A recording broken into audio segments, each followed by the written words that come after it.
మాజీ యువరాజు ప్రస్తుతం జైల్లో ఉన్నాడు. బయటికి ఇంకా అధికారిక ధృవీకరణ చేయలేదు బ్రిటన్ పోలీసులు. అమెరికా వ్యాపారవేత్త జెఫ్రీ ఎప్స్టీన్తో సన్నిహిత సంబంధాలను బ్రిటన్ మాజీ యువరాజు Andrew Mountbatten Windsor prince ఆండ్రూని యూకే పోలీసులు గురువారం అరెస్ట్ చేశారు. పదవిలో ఉన్నప్పుడు అధికార దుర్వినియోగానికి దుష్ప్రవర్తనకి పాల్పడినట్టు ఆరోపణలు రావడంతో ఒక వ్యక్తిని అరెస్ట్ చేశామని, ప్రస్తుతం అతడు తమ కస్టడీలోనే ఉన్నాడని థేమ్స్ వ్యాలీ పోలీసులు చెప్పారు. ఆ వ్యక్తికి సంబంధించినటువంటి బెర్క్షైర్, నార్ఫోక్ నివాసాలు, కార్యాలయాల్లో సోదాలు చేపట్టామని, చట్టపరంగా దర్యాప్తు ప్రారంభించామని, ఇతర దర్యాప్తు సంస్థలతో కలిసి పనిచేస్తున్నామని చెప్పారు. అయితే ఆండ్రూ పేరుని పోలీసులు నేరుగా ప్రస్తావించలేదు. అతడి పేరు ఇప్పుడు చెప్పలేమన్నారు. ఆండ్రూ 66వ పుట్టినరోజు గురువారమే. అదే రోజు అరెస్ట్ కావడం గమనార్హం. ఈ కేసు మీద ప్రజల్లో విపరీతమైన ఆసక్తి ఉన్నమాట నిజమేనని, సరైన సమయంలో వివరాలు బహిర్గతం చేస్తామని పోలీసులు స్పష్టం చేశారు.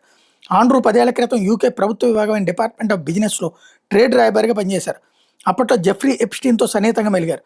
ప్రభుత్వానికి సంబంధించిన అత్యంత కీలక రహస్య సమాచారం, కొన్ని ట్రేడ్ నివేదికల పత్రాలను ఎప్స్టీన్కి చేరవేసినట్టు ఆరోపణలు వచ్చాయి. ఇదే కేసులో ఆండ్రూ అరెస్ట్ అయ్యారు.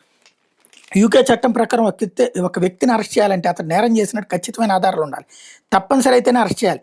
ఆండ్రూ అరెస్ట్ అయ్యారంటే పోలీసులు తగిన ఆధారాలు ఉన్నట్టు స్పష్టమవుతుంది. ఆండ్రూ వ్యవహారంపై యూకే ప్రధానమంత్రి కీర్ స్టార్మర్ స్పందించారు.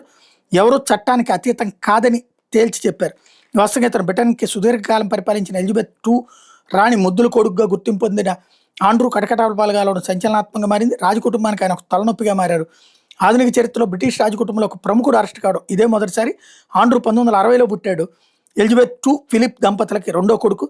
విద్యాభ్యాసం తర్వాత సైన్యంలో చేరాడు. రాయల్ నేవీలో 22 ఏళ్ళు పనిచేశాడు. 1982లో ఫాక్లాండ్స్ యుద్ధంలో హెలికాప్టర్ పైలట్గా కూడా సేవలు అందించాడు. ఆండ్రూ మీద ఎన్నో ఆరోపణలు వచ్చాయి. ఎప్స్టీన్ బాధితుడైన అమెరికా యువతి వర్జీనియా గిఫ్రీ కూడా ఆరోపణలు చేసింది. తాను మైనర్గా ఉన్నప్పుడు ఆండ్రూ పలుమార్లు అత్యాచారం చేశాడు 2021 ఆగస్టులో చెప్పింది.